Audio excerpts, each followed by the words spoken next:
నమస్కారం అండి. మనం ఇప్పుడు ఎత్తనపూడి సులోచనారాణి గారు రచించిన కీర్తి కిరీటాలు అనే నవలలోని 16వ భాగాన్ని విందామా? స్వప్నావిష్టురాలిలా చూస్తున్న స్వర్ణ మెల్లగా పైనుంచి మెట్లు దిగొచ్చింది. క్రింద వరండాలో సావిత్రి, గోపాలం, వారికి కాస్త దూరంగా కిషోరు నిలబడున్నారు. కిషోర్ శరీరం బరువంతా కుడికాలు మీద మోపినట్టుగా కాస్త కుడివైపుకు వంగి విలాసంగా సిగరెట్ కాలుస్తూ నిలబడ్డాడు.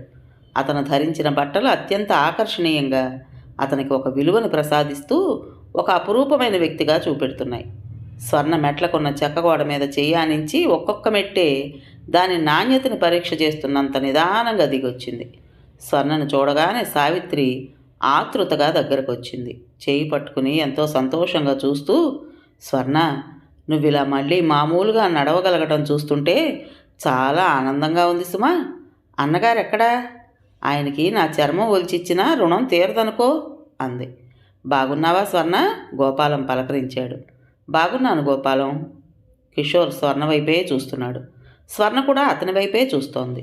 కాలు బాధ లేకుండా మామూలుగా నడుస్తూ మబ్బులు విడిపోయిన చంద్రుడిలా తేటగా, ఆరోగ్యంగా, ఇదివరకు కంటే ఇంకా అందచందాలు సంతరించుకున్నట్టుగా ఉన్న స్వర్ణను చూడగానే కిషోర్ కనుబొమ్మల మధ్య ముడి విడిపోయి ముఖం ప్రసన్నమైంది. హలో స్వర్ణ అన్నాడు. హలో. స్వర్ణ పెదవులు అస్పష్టంగా పలికినాయి. స్వర్ణకి కిషోర్ని చూస్తుంటే ప్రశాంతమైన నిద్రలోంచి అతి భయంకరమైన గతంలోకి తొంగి చూస్తున్నట్టుగా ఉంది. ఎలాంటి ఆకర్షణ, వ్యామోహము లేని మనసు మొట్టమొదటిసారిగా అతన్ని చూస్తున్నట్టుగా నిశితంగా పరిశీలిస్తోంది. కిషోర్లో ఎదుటివారిని సూదంటు రాయిలా ఆకర్షించే ఆకర్షణంతా అతని వ్యక్తిత్వం కాదని, అతని వేషభాషలని స్వర్ణకి మొదటిసారిగా అర్థమైంది. అప్పటికే పైనుంచి తేజ కూడా మెల్లగా మెట్లు దిగొచ్చాడు. కిషోర్ గబగబా మెట్ల దగ్గరకు వచ్చాడు. అతను అలా రావడంతో సావిత్రి స్వర్ణ చేతిని వదిలి పక్కకు తొలగి నిలబడింది. కిషోర్ స్వర్ణ వెనుక మెట్ల మీద వచ్చి నిలబడిన వ్యక్తిని గమనించనట్టే స్వర్ణ చేతిని రెండు చేతుల మధ్యకి బంధించి గుండెల మీదకి లాక్కుంటూ మనసులో ప్రేమనంతా కళ్ళల్లో నింపుకున్నట్టుగా చూస్తూ, ఎంత పని చేశావు స్వర్ణ? ఎన్ని ఉత్తరాలు వ్రాసినా సమాధానం వ్రాయకుండా నా మనసు అగ్నిగుండం చేశావు కదా. హైదరాబాదులో ప్లేన్ దిగ్గానే గంపెనంత ఆశతో మీ పిన్నిగారింటికి రెక్కలు కట్టుకుని వాలినట్టుగా వెళితే అక్కడ లేవు. నువ్వు ఏమైపోయావా అని భయపడ్డాను. నువ్వు ఇక్కడ క్షేమంగా ఉన్నావని ఒక్క ఉత్తరం వ్రాసిపడేస్తే ఏమైంది? నన్ను ఆట పట్టించి తమాషా చేసావు, అవునా? నీ మీద ఎంత కోపంగా ఉందంటే. కిషోర్ తల తిప్పి సావిత్రి, గోపాలం వైపు చూసి, వీళ్ళున్నారు కానీ లేకపోతేనా అన్నాడు. ఆ చూపులకి, ద్వంద్వార్థపు మాటలకి స్వర్ణ చెంపలు కెంపులైనాయి. ఈయన తేజ అని తన వెనక 2 మెట్ల పైగా నిలబడిన తేజకి అభిముఖంగా తిరిగి పరిచయం చేసింది. ఓ, మా స్వర్ణకు ఆశ్రయం ఇచ్చింది మీరేనన్నమాట. Glad to meet you. అప్పుడే చూసినట్టుగా స్వర్ణ చేతిని వదిలి మెట్లెక్కి కుడి చేయి జాస్తూ అన్నాడు. తేజ కరచాలనం చేస్తూ, నేను గోపాలం స్నేహితుణ్ణి అంటూ తన పరిచయం వివరించాడు. అంతేనా? నాకు అన్నగారివని చెప్పరే అంది సావిత్రి నవ్వుతూ. నాకు ప్రాణదాతవని కూడా చెప్పండి స్వర్ణ పూర్తి చేసింది. స్వర్ణ మాట వినగానే కిషోర్ ఎంతో ఆశ్చర్యపడినట్టుగా చూశాడు. నిజంగానా? అయితే కృతజ్ఞతలు చెప్పవలసింది నేను. అందుకే స్వయంగా బయలుదేరొచ్చాను. నేను హైదరాబాద్ వచ్చే వరకు స్వర్ణ ఈ ఊరు వచ్చినట్టే తెలియదు. సావిత్రి చెప్పింది. Thank you. I'm really very grateful to you. నేను అసలు ఆ టూర్ క్యాన్సిల్ చేసుకునేవాడిని, కానీ తప్పనిసరి అయిపోయింది. నేను వెళ్ళానన్న మాటే కానీ నా ప్రాణమంతా ఇక్కడే ఉంది. ఏమిటోనండి, మాకు బాధలన్నీ ఒక్కసారే వచ్చేసినాయి. స్వర్ణ తల్లిదండ్రి పోవటం, స్వర్ణ సుస్థి, నా టూర్ అంతా అయోమయం అయిపోయింది. దురదృష్టవశాత్తు ఆ యాక్సిడెంట్ జరగబట్టి కానీ, లేకపోతే ఈ పాటికి మా పెళ్ళి అయ్యి ఇది మా హనీమూన్ టూర్ అయ్యి ఎంతో ఆనందంగా తిరిగి రావాల్సింది. ఇక్కడ స్వర్ణ ఒంటరిగా, అక్కడ నేను. ఓ హెల్, మా జీవితాలు గజిబిజి అయిపోయినాయంటే నమ్మండి. స్వర్ణ మౌనంగా అతన్నే ఏకాగ్రతగా చూస్తూ వింటోంది. నటులు ఎవరైనా నటిస్తే భేష్ అని మెచ్చుకుంటాం.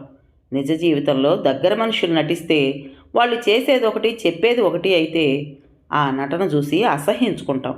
స్వర్ణకు ఆ క్షణంలో కిషోర్ని చూస్తే అసహ్యం లాంటిదే కలిగింది. అతని మాటలకి, ఈ నటనలకి సావిత్రి, గోపాలం, తేజ మోసపోవచ్చు. అతను చెప్పే ప్రతి అక్షరం నిజమని భ్రమపడవచ్చు. కానీ అతని నిర్లక్ష్యం తనని మృత్యుముఖంలోకి తరిమిన భయంకరమైన అనుభవం 1000 జన్మలకైనా మర్చిపోగలదా? తేజ అంతరంగంలో ఎలాంటి భావతరంగాలు సుళ్ళు తిరుగుతున్నాయో తెలియదు, కానీ అతని ముఖం మాత్రం గంభీరంగా ఉంది. మర్యాద నిండిన స్వరంతో, పైకి పదండి, మీకు స్నానాలు ఏర్పాటు చేసి వస్తాను అంటూ మెట్లు దిగాడు. నోనో, మిమ్మల్ని ఇంకా ఇబ్బంది పెట్టడం నాకు సబబు కాదు. స్వర్ణ డియర్, నీ సామాన్ సర్దుకో, మనం బయలుదేరి వెళదాం. క్విక్గా రెడీ అవ్వాలి. 10 నిమిషాల కంటే టైం ఇవ్వను. ఇప్పుడా? నేనా? అంది స్వర్ణ. అవును, ఏ? నాకు విజయవాడలో డ్యాన్స్ ప్రోగ్రాం ఉంది. తెలుసు డియర్. హైదరాబాద్లో కాలు పెట్టగానే పేపర్లో చూశాను. సరిగ్గా సమయానికి అందుకోగలిగాను కదా అని ఆనందం వేసింది. డ్యాన్స్ ప్రోగ్రాం ఉంటే దాన్ని గురించిన ఏర్పాట్లు మనం చేసుకోవద్దు? ఈ పల్లెటూరులో కూర్చుంటే ఎలా? ఆ ఏర్పాట్లన్నీ జరిగినాయా? అయితే మరీ మంచిది. ఇప్పటికే నువ్వు ఇక్కడికి వచ్చి చాలా రోజులైంది. నేను వచ్చిన తర్వాత కూడా ఆయన్ని కష్టపెట్టడం భావ్యం కాదు, నచ్చజెబుతున్నట్టుగా అన్నాడు. స్వర్ణ చేయి మెట్ల గోడని గట్టిగా పట్టుకుంది. నేను ఎక్కడికి రావాలి కిషోర్? వచ్చి ఎక్కడున్నాను? నాకు ఇల్లేది? What non sense! నా ఇల్లు నీది కాదా? నీ ఇంటికి రావడానికి మంచి రోజులు వచ్చాయా? అప్పుడు మంచి రోజులు కావన్నావుగా. కిషోర్ ముఖంలో ఆగ్రహం పొంగులా వచ్చి తగ్గింది. అదంతా అమ్మ చాదస్తం. కాబోయే భార్యాభర్తలకు ఏదో చెడు జరుగుతుందని ఆవిడ భయం. అందుకే నేను నీకు అప్పుడే ఎన్నోసార్లు మనం గప్చుప్గా రిజిస్టర్ మ్యారేజ్ చేసుకుందామని చెప్పాను. నువ్వే వినలేదు. నువ్వు నా మాట వింటే ఈ బాధలేవీ ఉండేవి కావు. ఆంటీ ఎక్కడుంది? ఇంకెక్కడుంటుంది? నేను రాగానే హైదరాబాద్ వచ్చింది. ఇప్పుడు అసలు ఆవిడ కూడా నాతో వచ్చేదే. ఒంట్లో బాగాలేదు. నేను నిన్ను తీసుకుని వస్తానని చెప్పొచ్చాను. నువ్వు ఎంత త్వరగా రెడీ అయితే మనం అంత త్వరగా తిరిగి వెళ్ళొచ్చు. 1 గంట విజయవాడలో ఆగుదాం. ఆ క్లబ్ వాళ్ళని కలుసుకుని ఆ ప్రోగ్రాం ఏర్పాట్లు ఏమిటో కనుక్కుంటాను. స్వర్ణ, నువ్వు మళ్ళీ మొదటిసారిగా ఇస్తున్న ఈ ప్రోగ్రాం అత్యంత అద్భుతంగా జరిగేట్టు చూసే బాధ్యత నాది. సరేనా? స్వర్ణ మనసులో పగ్గాలు తెంచుకుని ముందుకు ఉరకబోతున్న రోషాన్ని, ఆవేశాన్ని బలవంతంగా ఆపింది. స్వర్ణ సామాను సర్దుకునే లోపల మీరు 1 కప్పు కాఫీ తాగుదురు గాని పైకి పదండి. గోపాలం, వాళ్ళని పైకి తీసుకువెళ్ళు అనేసిన తేజ అక్కడి నుంచి వంటింటి వైపు వెళ్ళిపోయాడు. గోపాలం, కిషోర్, సావిత్రి పైకి వెళ్ళారు. వాళ్లతో పాటు స్వర్ణ పైకి వెళ్ళలేదు. పరధ్యానంగా అక్కడే నిలబడిపోయింది. కొద్దిసేపు అయిన తర్వాత వంటింటి వైపు నుంచి వచ్చిన తేజ మెట్ల దగ్గర నిలబడిన స్వర్ణను చూసి పైకి వెళ్ళబోతున్నవాడల్లా ఆగాడు. స్వర్ణ, నేను నీకు ఆ రోజునే చెప్పాను. నువ్విక్కడ ఉండడం గురించి ఎవరైనా ఏదైనా అంటే నేను భరించలేను. నీకు తెలియదేమో, కొన్ని విషయాల్లో నేను ఎంత ఓపికమంతుణ్ణో, కొన్ని విషయాల్లో అంత ఆవేశపరుణ్ణి. దయ ఉంచి నా ఆవేశం రెచ్చగొట్టవద్దు. మన పరిచయానికి ఒక అసహ్యమైన సంఘటన ముగింపు కానీకు. అతను రమ్మంటున్నాడు. నువ్వు వెళ్ళిపో. మీ ఇద్దరూ ఇక్కడ ఏదైనా అనుకోవడం నేను వినలేను. తగ్గు స్వరంతో అనేసిన అతను చకచకా పైకి వెళ్ళిపోయాడు. స్వర్ణ ముఖంలో రకరకాల భావాలు మెలికలు తిరిగినాయి.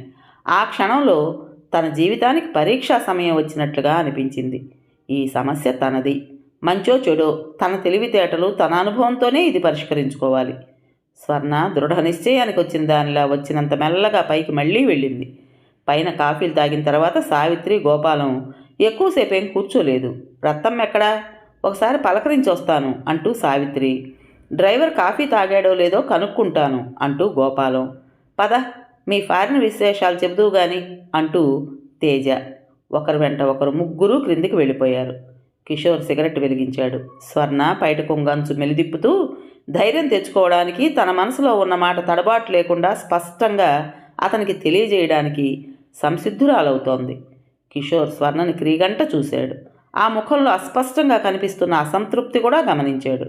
అతను స్వర్ణని మెట్ల మీద చూసిన క్షణంలోనే ఇలాంటిదేదో జరుగుతుందని పసిగట్టాడు.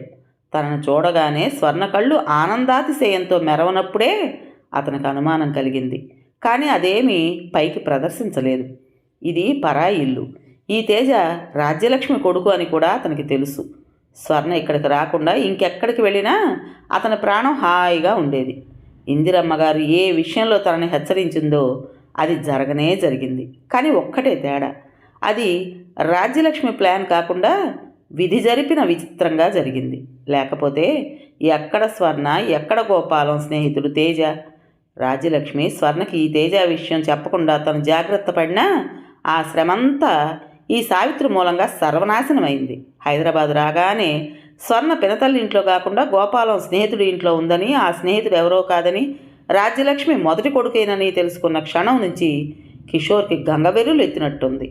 స్వర్ణ అతను ఊహించినట్టుగా అనారోగ్యంతో మంచంలో లేకుండా మళ్ళీ ఆరోగ్యంగా కోలుకుని తిరిగి ప్రోగ్రాం ఇస్తున్న విషయం పేపర్లో చూసినప్పటి నుంచి అతని మనసు మళ్ళీ స్వర్ణ పట్ల సౌరభం వైపు గండు తుమ్మెదలా ఎగరసాగింది. ఆఫ్టర్ ఆల్ ఏదో సుస్థి చేసి అలా అయింది కానీ స్వర్ణ తనకు కాబోయే భార్య. అందుకే అతను వెంటనే సావిత్రిని వెంటబెట్టుకుని వచ్చాడు. తేజాని అపరిచిత వ్యక్తిగానే చూస్తూ తన మనసులో ఆందోళన బయటపడకుండా నటించాడు. సిగరెట్ కాలుస్తూ స్వర్ణ వైపు మరోసారి చూసిన కిషోర్, స్వర్ణ, ఐఆమ్ వెరీ సారీ. ఎన్ని నెలల తర్వాతనో ఒకరినొకరు చూసుకున్నాం. ఇలా పరాయి ఇంట్లో పరాయి వాళ్ళ మధ్య మనం మామూలుగా మాట్లాడుకోవడం, గుండెల్లో పొంగుతున్న ప్రేమను అణచుకోవడం నాకు చాలా బాధగా ఉంది. నువ్వు నమ్ముతావో లేదో, మెట్ల మీద నుంచి దిగి వస్తున్న నిన్ను చూస్తుంటే ఒక్కసారిగా పరిగెత్తుకొచ్చి నిన్ను దగ్గరికి లాక్కోవాలని, గుండెలకి హత్తుకోవాలని ఎంతగానో అనిపించింది. ఎంతో ప్రయత్నం మీద నిగ్రహించుకున్నాను. స్వర్ణ ఈ మాటలు వినగానే ముఖం తిప్పుకుంది. శృంగార వ్యామోహం జలతారు తెరగా ఆవరించినప్పుడు, అనుభవం లేని వయసు గులాబీ పువ్వులా అతి అమాయకంగా ఉన్నప్పుడు ఈ మాటలు మత్తుని మైమరపుని తెప్పిస్తాయేమో కానీ జీవితానికి అనుభవం పాఠం నేర్పినప్పుడు మనసు జాగ్రత్తగా ఉంటుంది. ఇలాంటి మాటలు చిరాకు తెప్పిస్తాయి కూడా. కిషోర్ సిగరెట్ పొగ వదిలి విలాసంగా చూస్తూ అన్నాడు, నా మీద నీకు చాలా కోపంగా ఉందని నా మనసు నేను ఫారిన్ వెళ్ళిన క్షణం నుంచి చెబుతూనే ఉంది. కానీ ఏం చెయ్యని చెప్పు, ఐఎమ్ హెల్ప్లెస్. ఆ ఫారిన్ గొడవలో ఇరుక్కుపోయాను. నా మీద కోపగించుకోకు. నోనో, అలా కూడా కాదు. నా మీద నీకు కోపం ఉంటే సరే, నేను కాదన్ను. కానీ ప్లీజ్, ఇక్కడ ఈ పరాయి ఇంట్లో మాత్రం సీన్ క్రియేట్ చేసి నన్ను అవమానించొద్దు. మన ఇంటికి వెళ్ళిన తర్వాత నీ ఇష్టం వచ్చినట్లు దెబ్బలాడు, సరేనా? మన ఇల్లా? నీ ఇల్లు నా ఇల్లు ఎలా అవుతుంది కిషోర్? What non sense. నా ఇల్లు నీ ఇల్లు కాకపోతే నీకింక ఇల్లు అనేది ఎక్కడుంది? ఇది కేవలం నువ్వు నా మీద కోపంతో అనేమాట. లేదు, ఉన్నమాటే అంటున్నాను. నీ ఇల్లు నా ఇల్లు అయినప్పుడు నేను ఈ పరాయి ఇంట్లో ఇన్ని నెలలు ఉండాల్సిన అవసరం ఏమొచ్చింది? కిషోర్కి కోపం వచ్చింది. తెచ్చిపెట్టుకున్న మర్యాద గాలికి ఎగిరిపోయింది. అర్థం లేకుండా మాట్లాడకు. అమ్మ ఒంట్లో బాగుండని మనిషి. నువ్వు మంచంలోంచి లేవకుండా ఉన్నావు. నిన్ను ఆవిడ దగ్గర ఎలా వదిలిపెట్టగలను? ఆ మాట నువ్వు నన్ను అడగలేదు. కనీసం ఆంటీ అయినా చెప్పలేదు. స్వర్ణ, ఇంత క్రితమే నీకు గట్టిగా చెప్పాను, ఇక్కడ ఇంకేం గొడవ చేసి నన్ను అవమానించొద్దని. మన మధ్య ఏదైనా అభిప్రాయ భేదం ఉంటే మనం హైదరాబాద్ వెళ్ళిన తర్వాత తేల్చుకుందాం. పద, బయలుదేరు. స్వర్ణ తల అడ్డంగా తిప్పింది. లేదు కిషోర్, నేను ఈ ప్రోగ్రాం అయ్యే వరకు ఎక్కడికి వెళ్ళదలుచుకోలేదు. అంటే నీ ఉద్దేశం? నువ్వు ఇప్పుడే తిరిగి వెళ్ళాలని అనుకుంటున్నావు. ఎంత త్వరగా బయలుదేరితే అంత త్వరగా వెళ్తావు. చీకటి పడబోతోంది. మెయిన్ రోడ్డు వరకు ఇక్కడి నుంచి రోడ్డు అంత బాగుండదు. నువ్వు రానట్టేనా? రాను. స్వర్ణ, నువ్వు ఒంటి మీద తెలివుండే మాట్లాడుతున్నావా? బాగా తెలివొచ్చింది కిషోర్. జీవితం చాలా పాఠం నేర్పింది. ఇన్నేళ్ళు కాలేజీలో చదివిన చదువు నాకేమీ నేర్పలేదు కానీ ఈ కొద్ది నెలల్లో జీవితం చాలా నేర్పింది. అయితే నాతో రావన్నమాట. ఆ మాట ఇందాకే చెప్పాను. అంతా నీ ఇష్టమేనా? నా ఇష్టం కాకపోతే ఎవరిష్టం? నువ్వు ఆంటీ నన్ను నిర్దయగా వదిలేశారు. నిజం చెప్పాలంటే అప్పుడే మీతో నా సంబంధం తెగిపోయింది. అదిగో మళ్ళీ అదే మాట. నేను ఆ ఫారిన్ గొడవలో తికమకగా ఉన్నానంటే వినవే. నీ సంగతి సరే, ఆంటీ ఏం చేసింది? ఆవిడ్ని కన్న తల్లిలా చూసినందుకు చాలా మంచి శాస్తి చేసింది. అయితే నీకు అమ్మ మీద చాలా కోపంగా ఉందన్నమాట. అవును, నేను నిజంగా రావాలని నీకుంటే ఆంటీని తీసుకుంటా. ఆవిడ చేత జరిగింది పొరపాటని చెప్పించు. ఆంటీ రాకపోతే నేను రాను. కిషోర్ కోపం ఆపుకోలేనట్టు నేల మీద తన్నాడు. అతను అసలు స్వరూపం బయటపడ్డట్టుగా క్రూరంగా చూశాడు. అసలు సంగతి ఏమిటో నాకు అర్థమైందిలే. నువ్వెందుకు రానంటున్నావో, ఈ కుంటి సాకులన్నీ ఎందుకు చెబుతున్నావో నాకు తెలియదని అనుకోకు. ఇక్కడ ఇన్ని నెలల బట్టి ఒంటరిగా ఉంటున్నావు. అతనా పెళ్లి పెటాకులు లేనివాడు. మీ ఇద్దరి మధ్య ఏదో గ్రంథం నడిచుంటుంది. ఛీ, చూసిన ప్రతి మగాడిని చేయెత్తి రమ్మని పిలిచే రోడ్డు పక్క ఆడదానిలా తయారయ్యావు కిషోర్. లేకపోతే ఈ పల్లెటూరి గబ్బిలాయి పట్ల నీకు ప్రేమ పుట్టుకొచ్చిందనుకోమంటావా? చిచ్చి, మీ ఆడవాళ్ల సంగతి నాకు తెలియదా? స్వర్ణ ముఖం అవమానం దిగమింగుతున్నట్టుగా అయింది. కిషోర్ రెట్టించాడు. నేను రాగానే వెలవెలబోతున్న ముఖంతో వచ్చిన నిన్ను చూడగానే నాకు అనుమానం వేసింది. ఏ, నా మాట కాదనగలవా? అవును కిషోర్, అనను. పని మనిషితో ఆయాలతో సంబంధం పెట్టుకునే నీలాంటి మగాళ్ళకి స్త్రీని స్త్రీగా చూసి గౌరవించే వాళ్ళు ఉన్నారని చెప్పినా అర్థం కాదు. ఇదే నీలాంటి మగవాడైతే ఆడదాని ఒంటరితనాన్ని నిస్సహాయత్వాన్ని దోచుకోకుండా వదలడు. అతను నీలాంటి వాడు కాదంటే నువ్వు అంగీకరించవు, ఆవేశపడతావు కూడా. కిషోరు స్వర్ణ విసిరిన విసురులకు క్షణం సేపు తెల్లబోయినట్టు చూశాడు. నువ్వు ఇదివరకటి స్వర్ణవు కావు సుమా. చాలా మాటలు నేర్చావు. జీవితం నాకు చాలా నేర్పిందని చెప్పానుగా. అనవసరంగా మాటలు పెరిగిన కొద్దీ నీ పట్ల కాస్తో కూస్తో ఉన్న గౌరవం కూడా పోతుంది. వెళ్ళి ఆంటీని తీసుకురా. సరే వెళ్తున్నాను, కానీ ఒక్కటి మాత్రం గుర్తుంచుకో, నువ్వు నా కాబోయే భార్యవి. నీ మీద నాకున్న హక్కుని నేను తేలిగ్గా వదిలేస్తానని మాత్రం అనుకోకు. నువ్వు రానంటే రప్పించే మార్గం ఏమిటో నాకు తెలుసు. ప్రోగ్రాం అయిన తర్వాత నిన్నిక్కడ ఒక క్షణం కూడా ఉండనివ్వను. నువ్వు అది మాత్రం మర్చిపోకు. కిషోర్ ఆవేశంగా మెట్లు దిగి వెళ్ళిపోయాడు. స్వర్ణ చిత్తరువులా నిలబడింది. క్రిందున్న తేజ గోపాలం దగ్గరకు వచ్చేసరికి కిషోర్ ముఖంలో ప్రసన్నత తెచ్చిపెట్టుకున్నాడు. స్వర్ణ రెడీ అయిందా అన్నాడు గోపాలం. లేదు గోపాలం, మేమిద్దరం వివరంగా మాట్లాడుకున్నాం. స్వర్ణ ఇక్కడున్న ఈ అన్ని నెలల్లో చాలా డబ్బు ఖర్చు అయిందట. అది ఇతనికి తీర్చకుండా వెళ్ళిపోవటం భావ్యం కాదంది. స్వర్ణను చూడాలనే తపనతో నాకు ఆ ఆలోచన రాలేదు. అది నిజమే. నేను డబ్బు తీసుకుని మళ్ళీ వస్తాను. కిషోర్ జేబులో చేయబోనిచ్చి పర్సు తీసి అందులో నుంచి కొంత డబ్బు తీసి తేజాకిస్తూ, ప్రస్తుతానికి ఇది ఉంచండి, నేను మళ్ళీ వస్తాను అన్నాడు. అది చూడగానే తేజ వెనక్కి తగ్గాడు. క్షమించండి, స్వర్ణకి నేను పెద్దగా చేసిందేమీ లేదు. సావిత్రి ఉత్తరం వ్రాస్తే కాదనలేక తీసుకొచ్చి దగ్గరుంచుకున్నాను. ప్రస్తుతానికి భగవంతుడి దయ వల్ల నాకు బాగానే ఉంది. అది మీ దగ్గరే ఉంచండి. నాకు అవసరమైతే తప్పకుండా మిమ్మల్నే అడుగుతాను. నోనో, మీరు అలా అనొద్దు. స్వర్ణ చాలా బాధపడుతుంది. అసలు చాలా డబ్బు తీసుకురాలేదని నా మీద అలిగింది. అఫ్కోర్స్ ఈ డబ్బుతో మీరు మాకు చేసిన సహాయానికి రుణం తీరుతుందని కాదు, మా స్వాభిమానాలు కూడా కొన్ని ఉంటాయిగా. ఆ డబ్బు మీరు తీసుకోకపోతే స్వర్ణ ఇక్కడి నుంచి రానే రాదండోయ్. ప్లీజ్ మరోలా అనుకోకండి. స్వర్ణకి నాకు మ్యారేజ్ అయిన తర్వాత మిమ్మల్ని తీసుకువెళ్ళి మా మొదటి అతిథిగా ఉంచుకోవాలని అనుకున్నాం. తీసుకోండి ప్లీజ్ అంటూనే తేజ చేతిలో బలవంతంగా పెట్టేశాడు. ఐఎమ్ సారీ, మీకు ఇంకా కొద్ది రోజులు శ్రమిస్తున్నాం. ఇక్కడ డ్యాన్స్ ప్రాక్టీస్కి బాగుంటుందని నాకు కూడా అనిపించింది. స్వర్ణ ఇప్పుడే అక్కడికి వచ్చిందనుకోండి, మళ్ళీ అందరూ రావడం చూడటం, ప్రెస్ వాళ్ళు, అదంతా టైం వేస్ట్.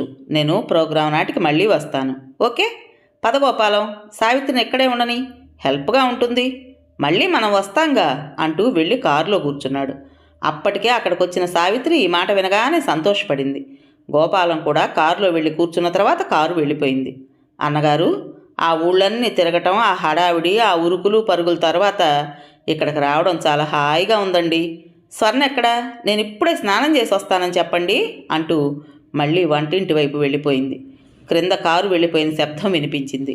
ఉయ్యాల బల్ల దగ్గర నిలబడి ఉన్న స్వర్ణ గదిలోకి వచ్చి మంచం మీద కూర్చుంది. మనసు పెను తుఫాన్లో చిక్కుకున్నట్టుగా ఉంది. కిషోర్ ఇంత తేలిగ్గా వెళ్ళిపోతాడని అనుకోలేదు.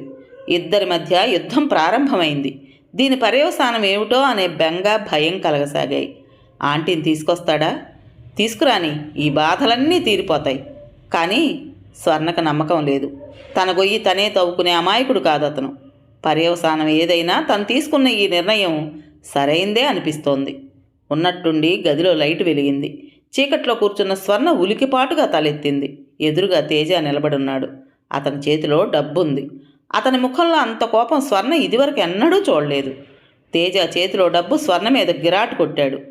డబ్బుతో నా రుణం తీరిస్తే కానీ నువ్విక్కడి నుంచి వెళ్ళవా? డబ్బేమిటి? తెలియనట్టు మాట్లాడతావే.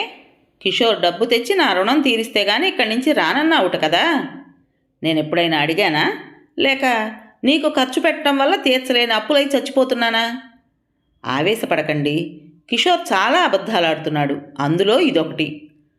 మరి నువ్వెందుకు వెళ్ళలేదు? వాళ్ళు వచ్చేసరికి నేను మిమ్మల్ని ఒక ప్రశ్న అడిగాను, మీరు సమాధానం చెప్పబోతున్నారు. అది తెలుసుకోకుండా ఎలా వెళ్ళను? ఏమిటా ప్రశ్న? మన చిన్ననాటి సంగతి. ఇప్పుడు అవన్నీ ఎందుకు? వాగ్దానాలు ఇచ్చిన వాళ్ళు, పుచ్చుకున్న వాళ్ళు ఇద్దరూ లేరు. దాని సంగతి నువ్వు మాట్లాడొద్దు. కానీ ఎవరి గురించి ఆ వాగ్దానాలు చేయబడినాయో ఆ ఇద్దరూ ఇక్కడే ఉన్నాంగా. అది తెలుసుకున్నందువల్ల నీకు ఒరిగేదేముంది? నా సమస్యకి పరిష్కారం దొరుకుతుంది. చెప్పండి. ఆంటీ చెప్పిన మాట నిజమేనా? ఇక్కడికి చెప్పినవి విన్నవి చాలు, ఇంకేం అడగద్దు నన్ను. సరే మీరు చెప్పకండి, బలవంతం చేయను. కానీ అందులో నిజానిజాలు తెలుసుకునే వరకైనా నన్ను ఇక్కడ ఉండనివ్వండి. స్వర్ణ, నీ మనసులో ఉద్దేశం ఏమిటో సూటిగా చెప్పు. నిజంగా చెప్పమంటారా? చెప్పమనేగా అడుగుతోంది. అయితే వినండి. చిన్నప్పుడు మా అమ్మ, మీ అమ్మ మన గురించి చేసుకున్న వాగ్దానాల విషయం వద్దు. ఆ సంగతి మనకు బాగా తెలియదు కాబట్టి ఆ మాటే అనవసరం. వాళ్ళ ప్రసక్తే మనం మర్చిపోదాం. కానీ మన పరిచయం సంగతి చెప్పండి. మీరు నన్నెందుకు ఈ ఇంటికి తీసుకొచ్చారు? నా ఈ బాధల్లో నన్నెందుకు ఇంత ఆదుకున్నారు? బాగుంది. ఇది జవాబు చెప్పలేనంత యక్ష ప్రశ్న అనుకుంటున్నావా? డాన్సర్గా నువ్వంటే నాకు అభిమానం ఉంది. సావిత్రి నిన్ను చూడమని కోరితే అది నా బాధ్యతగా తీసుకున్నాను. ఇది నీకు ఇదివరకే చెప్పాను కూడా. స్వర్ణ మాట్లాడలేదు. తేజ యుక్తిగా తన తర్కాన్ని వినిపించి నోరు మూయించాడు. అంతేనా? అంతకంటే ఇంకేం లేదా? అస్పష్టంగా అంది. ఇంకేమైనా ఉన్నట్టు నేను ఎప్పుడైనా ప్రవర్తించానా స్వర్ణ?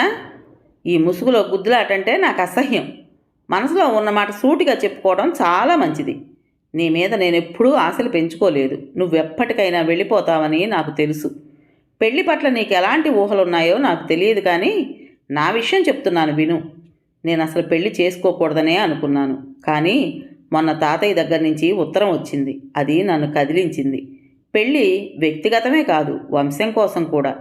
ప్రతి వ్యక్తి తమ తల్లిదండ్రుల దగ్గర నుండి అందిపుచ్చుకున్న ఈ జీవితాన్ని మళ్ళీ తన పిల్లలకు అందివ్వాలి. ఈ విధంగా కుటుంబంలో ఒక తరం నుంచి ఇంకో తరానికి జీవనది ప్రవహిస్తే గాని వంశవృక్షం శాశ్వతంగా నిలబడదు. నేను ఈ కుటుంబానికి ఒక్కడినే. నాకు అన్నదమ్ములుంటే నేను పెళ్లి చేసుకునేవాడినే కాదు. ఈ వంశభారం ఒకటి నా మీద పడింది. తాతయ్య వ్రాసిన ఈ విషయం నాకు సబబుగానే తోచింది. ఇన్నాళ్ళు నేను స్వార్థంగా ఆలోచించాను. ఈ పెళ్లితో నేను ఆనందం పొందలేనని తిరస్కరించాను. ఇప్పుడు అది తప్పు అని తెలుసుకున్నాను.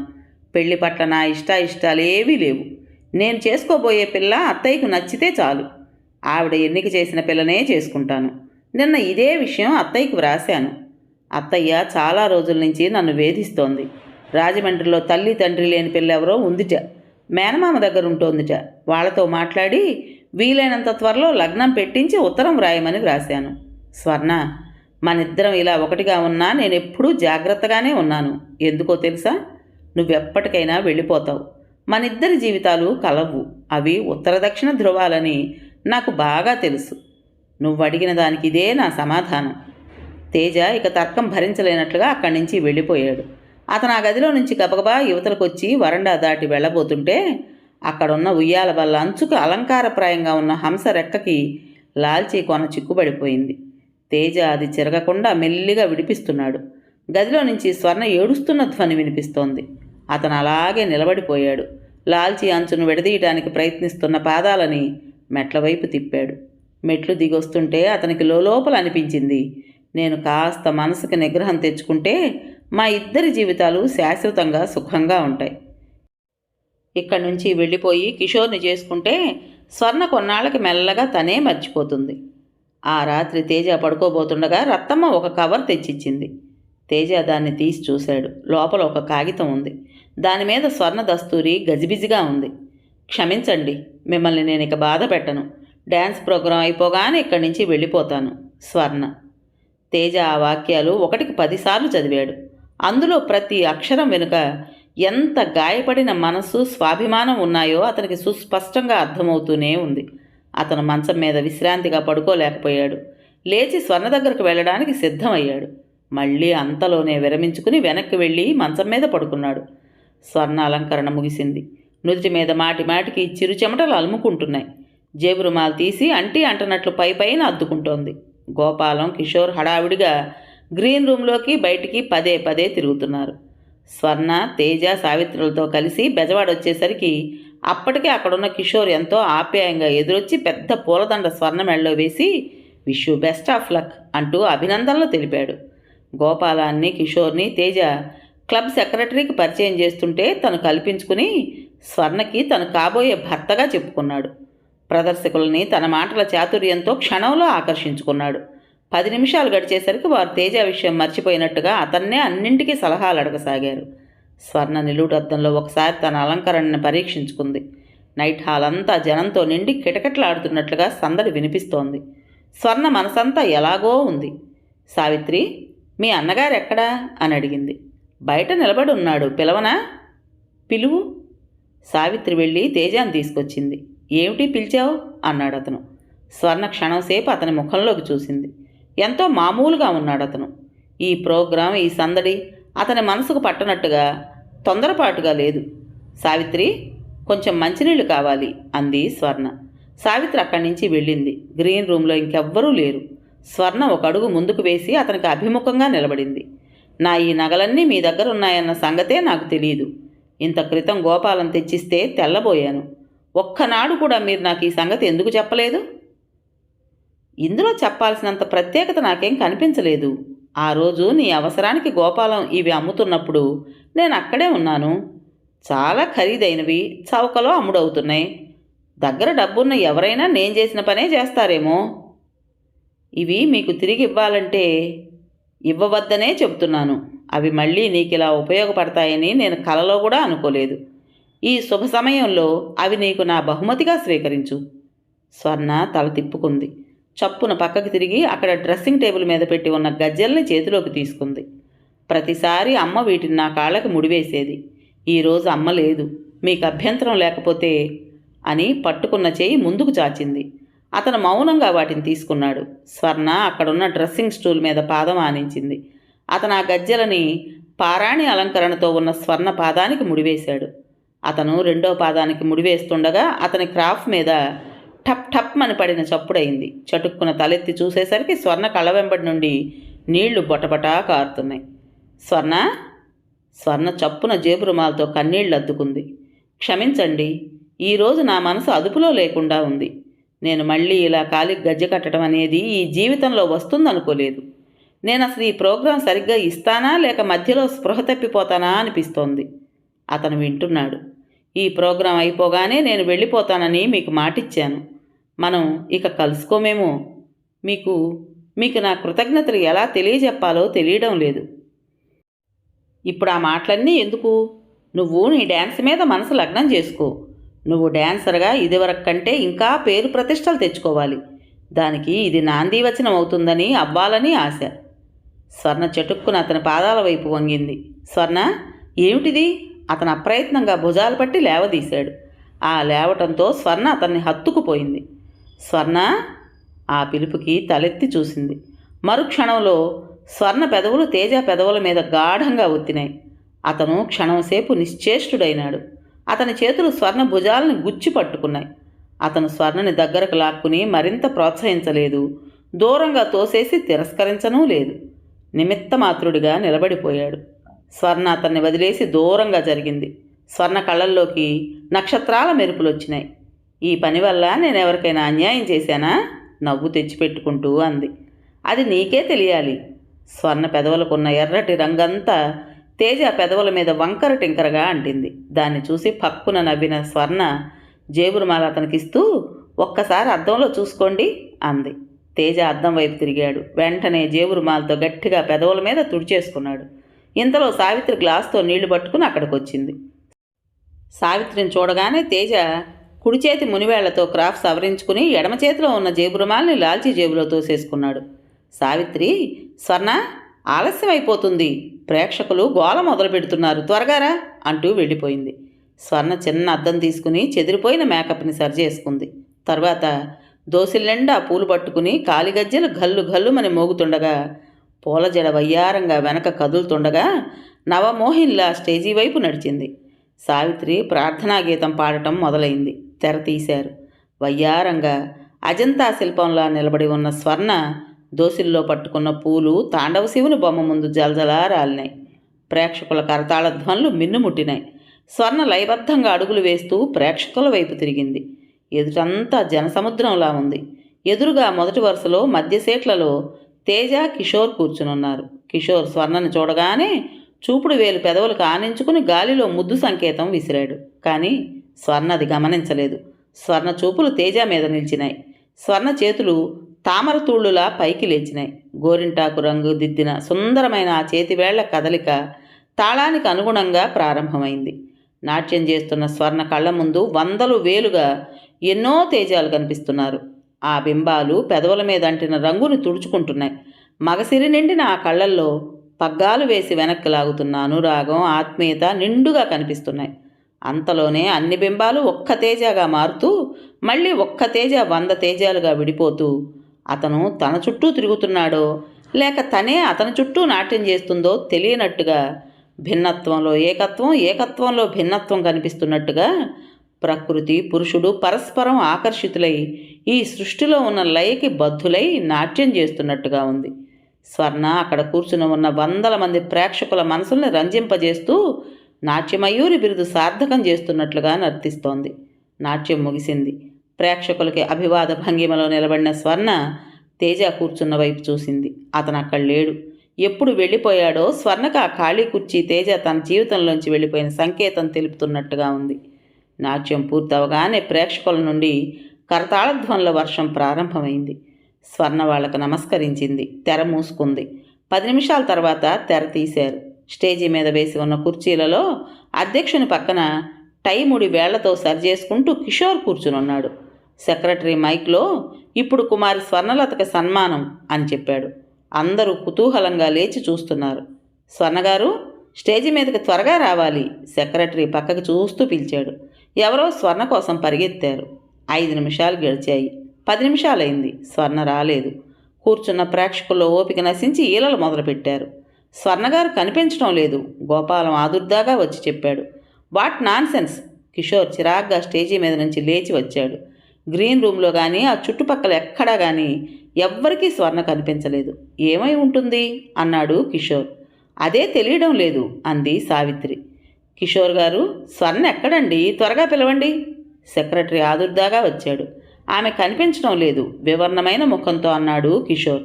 హాల్లో ఈలలు ఎక్కువైనాయి. ప్రదర్శకులు కాలుగాలిన పిల్లుల్లా ఏం చేయాలో తోచక అటూ ఇటూ తిరగసాగారు. తేజ హోటల్ రూమ్ ఖాళీ చేసి బిల్లు చెల్లిస్తున్నాడు. ఇంతలో అక్కడికి కిషోర్, గోపాలం వచ్చారు. వెంట సావిత్రి కూడా ఉంది. స్వర్ణేది? కిషోర్ తేజాని కొట్టినట్టే అడిగాడు. స్వర్ణ? ఏం తెలియని నంగనాచిలా మాట్లాడకు. మీరు ముందు ఒంటి మీద తెలివి తెచ్చుకుని మర్యాదగా మాట్లాడండి. స్వర్ణ కనిపించడం లేదు, ఎక్కడ దాచావో చెప్పు. స్వర్ణ కనిపించడం లేదా? నేను ప్రోగ్రాం మధ్యలోనే వచ్చేశాను, నాకేం తెలియదు. Shut up rascal. కిషోర్ నోటి మాట పూర్తి కానే లేదు. వెనక్కు బంతిలా వెళ్ళి గోడ కొట్టుకున్నాడు. తేజ చేతివేళ్లు అతని చెంప మీద పొంగినాయి. కిషోర్ చెంప తడుముకుంటూ లేచొచ్చాడు. మళ్ళీ ఇద్దరూ కలవడబోతుంటే గోపాలం, అక్కడున్న హోటల్ రిసెప్షనిస్టు ఇద్దరినీ విడదీశారు. సార్, మీకేదైనా గొడవ ఉంటే బయటికి వెళ్ళి మీ బలాబలాలు తేల్చుకోండి, మా హోటల్లో మాత్రం కాదు, ప్లీజ్. రిసెప్షనిస్టు కిషోర్ని బయటకు లాక్కుపోయాడు. అన్నగారు, స్వర్ణ ఏమైందో కనిపించడం లేదండి అంది సావిత్రి ఏడుస్తూ. ఏమై ఉంటుంది? తేజ ముఖం ఆందోళనగా అయింది. అతను హోటల్ నుండి బయటకు వచ్చాడు. ఆ చీకట్లో అతను, సావిత్రి కలిసి రోడ్డు మీద గాలించారు. రైలు పట్టాల వెంబడి వెతికారు. నది ఒడ్డున చూశారు. యాక్సిడెంట్స్ ఏమైనా అయినాయా అంటూ హాస్పిటల్స్కి ఫోన్ చేశారు. ఎక్కడా జాడ తెలియలేదు. 4 రోజులు గడిచినాయి. తేజ నీరసంగా తలబట్టుకుని కుర్చీలో కూలబడుతూ, సందేహం లేదు సావిత్రి, స్వర్ణ ఎక్కడో చచ్చిపోయింది. ఇలా చేస్తుందని నేను అనుకోలేదు, అస్సలు అనుకోలేదు అన్నాడు. రాజమండ్రిలో పెద్దగా ఉన్న ఆ పెంకుటింటి ముందు తాటాకు పందిరి వేసి చల్లగా ఉంది. ఆ ఇంటి గుమ్మాలకు పచ్చటి మామిడాకుల తోరణాలు వేళ్లాడుతున్నాయి. ఇల్లంతా బంధువులతో సందడిగా గడబిడగా ఉంది. సూట్ కేసు పట్టుకున్న తేజ ఆ ఇంట్లో అడుగు పెట్టగానే కొత్త బట్టలేసుకుని అక్కడున్న పెళ్లి మంటపానికి పూలదండలు వేలాడదీస్తున్న ఏసోబు ఆ పని మానేసి పరిగెత్తుకొచ్చి తేజ చేతిలో సూట్ కేసు అందుకుని భుజం మీద పెట్టి మోస్తూ, అత్తమ్మగారు, అబ్బాయి గారు వచ్చేశారు అంటూ లోపలికి పరిగెత్తాడు. లోపలున్న కాత్యాయిని ఈ మాట వినగానే చేస్తున్న పని వదిలి బయటకు వచ్చింది. తేజాన్ని చూడగానే ఆవిడ ముఖం సంతోషంతో విప్పారింది. అయినా తెచ్చిపెట్టుకున్న కోపంతో చూస్తూ, ఏరా ఇప్పుడా రావటం అంది. ఇంతకంటే ముందే వచ్చి ఇక్కడ ఏం చేయాలత్తయ్యా? ఏర్పాట్లన్నీ నువ్వే చూస్తానని, నా సహాయం అవసరం లేదని, పనులన్నీ చూసుకొని రమ్మని నువ్వే వ్రాసావుగా. పెళ్లి పనులకు సాయం అక్కర్లేదన్నాను కానీ పెళ్లికి ముందుగా రావద్దనన్నానా? బంధువులందరూ వచ్చారు. ఊళ్ళో వాళ్ళందరినీ పిలిచొచ్చాను. నువ్వు వస్తావో రావో, నేను ఏం అభాస్పాలవుతానో అని హడలు చస్తున్నాను. మీ అత్తయ్యకి ఆ భయం ఏమీ వద్దని నేను చెబుతూనే ఉన్నానురా తేజ. కానీ ఆవిడ వింటేగా. అంతగా నువ్వు రాకపోతే మేమిద్దరం పీటల మీద కూర్చుని మళ్ళీ పెళ్లి చేసుకునేవాళ్ళం. ఎప్పుడో చిన్నప్పుడు అయింది మా పెళ్ళి అన్నాడు మేనమామ నవ్వుతూ. మీ సరసాలకు వేళాపాళా లేదు. కాత్యాయిని భర్తను కసిరింది. మళ్ళీ తేజతో, ఏరా ఇవాళ రాత్రికి నీ పెళ్ళి, నువ్వు ఈ పూట వస్తే నిన్ను పెళ్లి కొడుకుని ఎప్పుడు చేయను? నా ముద్దు ముచ్చట ఏం తీర్చుకోని అవసరం లేదా అంది. ఇప్పటి నుంచి సాయంత్రం వరకు టైం ఉందిగా అత్తయ్యా. అంతేనో అల్లుడా, అదే కరెక్టు. నా పెళ్లిలో మా వాళ్ళు వారం రోజుల ముందే నన్ను పెళ్లి కొడుకుని చేశారు. అప్పటి నుంచి అక్కయ్యలు అత్తయ్యలు పిన్నమ్మలు ఇలా తలొకరు రోజుకొకరు చొప్పున చేసి పోటీలు పడి పిండి వంటలు చేసి నా చేత తినిపించారు. ఇక చూసుకో, తీరా పెళ్లి రోజున నా కడుపుబ్బరం విరేచనాలు మొదలైనాయి. అబ్బా మీరు కాత్యాయని మళ్ళీ కోపంగా చూసింది. ఆయన వాకిట్లోకి వెళ్ళిపోయాడు. అత్తయ్య తాతయ్య ఎక్కడా? అడుగో ఆ వసారాలో ఉన్నాడు, పద నేను కాఫీ తెస్తా. తేజ తాతగారు కూర్చున్న వరండాలోకి వచ్చాడు. ఆయన పడక కుర్చీలో వెనక ఆనుకుని పడుకుని వంట మనిషి రాత్రి వంటలోకి ఏ ఏ కూరలు ఎన్నెన్ని చేయాలో చెబుతున్నాడు. ఆయన కళ్ళల్లో వాత్సల్యం తొంగి చూసింది. వచ్చావా తేజ? రాత్రి నుంచి మీ అత్తయ్య చేస్తున్న గొడవ అంతా ఇంత కాదు. నువ్వు ఈ రైలుకి రాకపోతే మీ మామయ్యని తీసుకుని వెంటనే బయలుదేరి రావటానికి ట్యాక్సీ సిద్ధం చేయించి ఉంచింది. నువ్వు ఈ పెళ్లి మాట మర్చిపోయి ఏ పని మీదనో ఏ ఊరో వెళ్ళి ఉంటావని దాని భయం. నేను ఉదయం వస్తానని టెలిగ్రామ్ ఇచ్చానుగా. మేమంతా ఆ మాట చెప్తున్నా అది వింటేగా. దానికి ఎందుకో ఒకటే భయం. నీ ఒంట్లో ఎలా ఉంది తాతయ్య? పక్కనున్న స్టూల్ మీద కూర్చుంటూ అడిగాడు. బాగానే ఉందిరా. అత్తయ్య ఉత్తరం అందేసరికి నేను కాశీలో ఉన్నాను. ఆ ఉత్తరం రావడం ఇంకొక రోజు ఆలస్యమై ఉంటే నేను అక్కడి నుంచి వెళ్ళిపోయేవాడిని. ఆ సర్వేశ్వరుని దయ ఉంది, అందుకే సమయానికి అందింది. నువ్వు అసలు ఏ గుళ్ళోనో ఏ రిజిస్ట్రార్ ఆఫీస్లోనో పెళ్లి చేయించమంటున్నావని, అది తనకి ఇష్టం లేదని వ్రాసింది. నువ్వు అసలు పెళ్లికి ఒప్పుకున్నావంటే నాకు నమ్మకమే కుదరలేదు. నువ్వు కాశీ నుంచి వ్రాసిన నీ ఉత్తరం నా మీద పనిచేసింది తాతయ్య. ఆయన అర్ధయుక్తంగా నవ్వారు. ఒరే, ఇదివరకు ఇంతకంటే గొప్ప ఉత్తరాలే వ్రాశాను. అంతకంటే ఎక్కువగానే వివాహం అనేది మనిషికి ఎంత అవసరమో నీకు విపులంగా చెప్పాను. అప్పుడు మారని మనసు ఇప్పుడు మారిందంటే. ఆయన మళ్ళీ చిరునవ్వు నవ్వాడు. తేజ తల వంచుకున్నాడు. ఎవరినైనా మాయపుచ్చవచ్చునేమో కానీ అనుభవజ్ఞుడైన ఈ తాతయ్యను మాత్రం కాదు. ఆయన తేజ వీపు మీద చేయి వేసి నిమిరాడు. తేజ, కారణం ఏదైనా కానీ నువ్వు ఈ నిర్ణయానికి వచ్చినందుకు నాకు చాలా సంతోషంగా ఉంది. నాకు ఇప్పుడు చాలా శాంతిగా ఉంది. మనిషి తీరని కోరికతో చచ్చిపోతే ఆత్మకి శాంతి ఉండదు. నీ పెళ్లి చూడకుండా పోతానని ఎన్నిసార్లు అనుకున్నాను. నాకు ఈ కోరిక నుండి విముక్తి లభింపజేశావు. ఇంతలో కాత్యాయని కాఫీ పట్టుకుని వచ్చింది. పిల్లను కూడా నువ్వు చూడలేదట కదా అన్నారాయన. అత్తయ్య చూస్తే చాలు, ఆవిడికి నచ్చటం ముఖ్యం. ఎందుకురా నా మీద ఎంత భారం పెట్టావు? నాకు నచ్చిన పిల్ల నీకు నచ్చకపోతే? తాతగారు నవ్వారు. కాత్యాయని, వాడికి ఆ మాత్రం తెలియదా? వాడికి నచ్చని పిల్లను నువ్వెన్నిక చేస్తావా? తేజ, పిల్లని అత్తయ్య నాకు చూపించింది. పిల్ల యోగ్యురాలే. తేజ మాట్లాడలేదు. అతని కళ్ళల్లో లీలగా తారట్లాడిన నీలి నీడలు తాతగారు కానీ కాత్యాయని కానీ గమనించలేదు. త్వరగా కాఫీ తాగి స్నానానికి పద, తలంటి పోసుకోవాలి. అబ్బా, ఇంత హడావిడి చేస్తున్నావెందుకు అత్తయ్యా? అతని విసుగుని నిగ్రహించుకుంటూ అన్నాడు. ఏమిట్రా నువ్వనేది? ఇన్నేళ్లకు నా ఇంట్లో ఒక శుభకార్యం జరుగుతుంటే ఆ వేడుకకి నా వాళ్ళ నలుగురిని పిలవద్దనంటావా? ఈ ముచ్చట కోసమేగా నిన్ను అంత సాధించి బెదిరించి నీ మెడలోంచి ఈ పెళ్లి కొప్పించింది. అవును కానీ నువ్వేమిటి ఇలా చిక్కిపోయి నల్లబడ్డావు? ముఖం అలా పీక్కుపోయిందేమిటి? జ్వరం పడ్డావా? లేదు. నువ్వు లేదంటే సరిపోతుందా? తెలియడంలే. ఏదో సుస్థి చేసే ఉంటుంది. రత్తమ్మ కూడా ఇక్కడే ఉంది. నాకు ఉత్తరం ముక్క వ్రాసేవాళ్ళు అక్కడ ఇంకెవరున్నారు చెప్పు? నువ్వొక్కడివే నానా అవస్థ పడి ఉంటావు. తేజ మౌనంగా కాఫీ తాగాడు. అరగంటలో అతను తలస్నానం పూర్తయి పెళ్ళికొడుకు ముస్తాబుతో తయారయ్యాడు. కాత్యాయని అతని బుగ్గన చొక్కబెడుతూ చెమర్చిన కళ్ళతో, ఇన్నాళ్ళకి నా మనసులోని కోరిక తీర్చావురా అంది. తేజ పేపర్ చూస్తూ అక్కడున్న కుర్చీలో కూర్చోబోయాడు. కాత్యాయని అతన్ని వారిస్తూ, ఆహాహా కూర్చోకు, భోజనానికి ఇంకా ఆలస్యం ఉంది కానీ నువ్వు వెళ్ళి ఒక్కసారి పెళ్లి కూతుర్ని చూసిరా. నేనా? ఇప్పుడా? అవునరా. తర్వాత అత్తయ్య నా మెడకు గుదిబండ కట్టిందని అనద్దు, ఇప్పుడే చూడు. అలా అనేవాడినైతే ఈ నిర్ణయం నీ చేతుల్లో పెట్టను. నా మాట విను, నువ్వు వెళ్ళి చూడు. ఆవిడ బలవంతం చేసింది. రాత్రికి పెళ్లిపేటల మీద చూడబోతూ ఈ కాస్తలో తొందర దేనికి? అయినా వాళ్ళు ఏమనుకుంటారు? ఏమనుకోరు. ఆ అమ్మాయికి పూల జడ వేయిస్తానని చెప్పాను, మన ఇంట్లోనే ఉంది. ఒక్క నిమిషం వెళ్ళిరా. ఇది నీ కోసం కాదు, ఆ అమ్మాయి కోసం అనుకో. పెళ్లికి ముందే చూపిస్తానని చెప్పాను. నా మాట నిలబెట్టు నువ్వు. అబ్బబ్బా, నీ చాదస్తం. ఇప్పుడు నన్ను చూసి కాదంటే మాత్రం నువ్వేం చేయగలవు? ఇద్దరిలో ఎవరా మాట అన్నా ఈ పెళ్ళి మానిపించేస్తాను. నా మాట కాదనొద్దు. నువ్వు ఒక్క నిమిషం వెళ్ళిరా. నువ్వు నన్ను చంపుతున్నావు. మేనత్త మాటకు ఎదురు చెప్పలేని తేజ వరండా చివరున్న ఆ గదివైపు నడిచాడు. వేసవికాలం మొదలవుతూ ఉండడం వల్ల ఎండ చిటపట్లాడుతూ ఉక్కగా ఉంది. తేజ ఆ గది దగ్గరకు వచ్చాడు. అతనికి చాలా మొహమాటంగా ఉంది. అత్తయ్య చేతస్థం కాకపోతే ఆ అమ్మాయిని తను ఇప్పుడు చూడటం ఏమిటి? తనకి తెలుసు, పిల్లని నీకు ముందే చూపించాననే మాట కోసం ఇలా చేస్తోంది. తను కావాలని అనుకున్న అమ్మాయిని మనసు చంపుకుని దూరంగా నెట్టేశాడు. తర్వాత ఏ అమ్మాయి అయితేనే? అతను గదిగుమ్మం దాటి లోపలికి అడుగు పెట్టాడు. ఆ అమ్మాయి కిటికీ దగ్గర నిలబడి బయటికి చూస్తోంది. చెమట పోస్తుండటం వల్ల కాబోలు విసురుకోవడానికి చేతిలో తాటాకు విసనకర్ర ఉంది. అది బుగ్గకు ఆనించుకుని ఆలోచనగా పరధ్యాసగా నిలబడున్న ఆ అమ్మాయిని వెనక నుంచి చూశాడు. తను వెడల్పాటి జరి అంచుగల ఆకుపచ్చ రంగు వెంకటగిరి చీర కట్టుకుంది. నడుంకు వడ్డాణం ఉంది. పొడుగాటి జడ నిండా పువ్వులు ఒత్తుగా కుట్టున్నాయి. ఆ జడకి చివర జడగంటలు అందంగా ఉన్నాయి. వెనక నుంచి రెప్పపాటుగా చూసిన అతనికి ఆ అమ్మాయి పల్లెటూరు యువతిగా, ఆరోగ్యవతిగా, పుష్టిగా కనిపించింది. అతని రాకతో అడుగుల శబ్దం వినిపించకపోవడంతో ఆ అమ్మాయి ఇటు తిరగలేదు. పరధ్యాసలో మునిగిపోయినట్లుగా కదలిక లేకుండా బొమ్మలా బయటికి చూస్తోంది.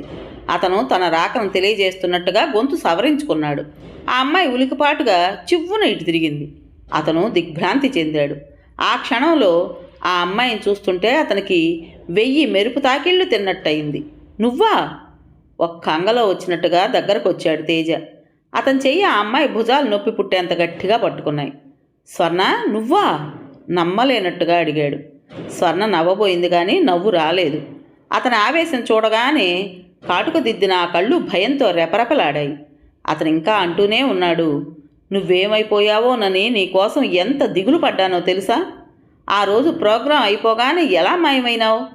అత్తయ్య దగ్గరికి ఎలా వచ్చావు? ఆ రోజు రాత్రి కిషోర్ గోపాలంతో కలిసి వచ్చి నువ్వు కనిపించడం లేదని, నేను దాచానని ఏదేదో అంటుంటే విని భరించలేక అతన్ని కొట్టాను. అతని కంఠంలో ఆవేశం అంతా హఠాత్తుగా గాద్గదికంగా మారింది. నీకోసం ఎంత వెతికానో తెలుసా? నువ్వెక్కడా కనిపించలేదు. చివరికి నువ్వెక్కడో చచ్చిపోయి ఉంటావని నిర్ధారణ చేసుకున్నాను.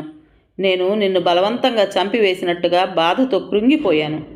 నేనంత బాధపడుతుంటే నువ్విక్కడ హాయిగా ఉన్నావు కదూ. నాకొక్క ఉత్తరం కూడా వ్రాయలేదు. నీ క్షేమం గురించి ఒక్క చిన్న మాట కూడా తెలియనేయలేదు. ఎందుకు ఇలా నన్ను బాధ పెట్టావు? ఎందుకు ఇలా చేసావు నువ్వు? మరుక్షణంలో స్వర్ణ అతని కౌగిల్లో బందీ అయిపోయింది. ఆ కౌగిల్లో వయసు ఉద్ధృతంలో శృంగారం కట్టలు తెంచుకున్నట్టుగా లేదు. తప్పిపోయిన చిన్నపిల్లని హఠాత్తుగా తిరిగి చూడగానే ఆర్తిగా అక్కును చేర్చుకుని నిశ్శబ్దంగా రోదిస్తున్నట్టుగా అనిపించింది. ఆ ఏడుపులో ఎంతో హాయి కలుగుతోంది. అతని ఆవేశంలో, అతని బాధలో, అతని స్పర్శలో స్వర్ణకి జీవనాధారం దొరికినట్లుగా ఉంది.